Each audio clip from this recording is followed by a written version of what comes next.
கும்பராசி வந்து இப்போது எல்லாமே ஸ்டால்வார்ட்ஸ் அவங்க எல்லாம் சொல்லிட்டாங்க. நம்ம ஒன்றும் சொல்கிறதுக்கு ஒன்றும் பெருசாக இல்லை. கும்பத்தை பொறுத்த வரைக்கும் மேக்ஸிமம் 4 முக்கியமான பாயிண்ட்டை நம்ம எடுத்துக்கணும். 1 ஏழரை சனி, அது ஜென்ம சனி.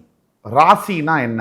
சந்திரன் எங்கே இருக்கோ அதான் ராசி. அப்போது உங்கள் மைண்டு வந்து சந்திரன், அந்த சந்திரனை வந்து மைண்டை வந்து பிடிச்சிட்டார் சனின்னா நீங்கள் ஏழரை சனியில் பாதிக்கப்பட்டீங்க. சனி தான் என்ன?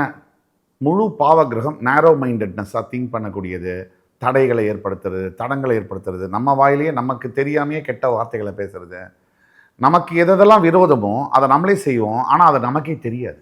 அதுதான் ஏழரை. அதாவது விநாச காலே விபரீத புத்தி அப்படிம்பாங்க. ஒருத்தனுக்கு நேரம் சரியில்லை அப்படின்னா தப்பாவே யோசிப்பான், தப்பாவே பேசுவான், தப்பையே செய்வான். இதெல்லாம் செய்யலாம் பண்றான்னு அவனுக்கே தெரியாது.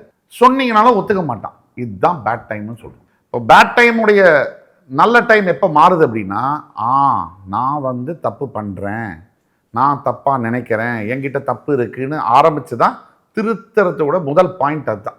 அங்கே தான் நல்ல காலம் ஆரம்பமாகும். அப்போ அதுவே தெரியாத போது எப்படி நான் திருத்திக்க முடியும்? நான் தப்பு பண்ணலைன்னு நான் நம்பவே இல்லை. அந்த மாதிரி தான் ஜென்ம சனியாக கடந்த 2.5 வருஷமாக எனக்கே தெரியாது நான் எல்லா தப்பும் பண்ணுறேன்னு.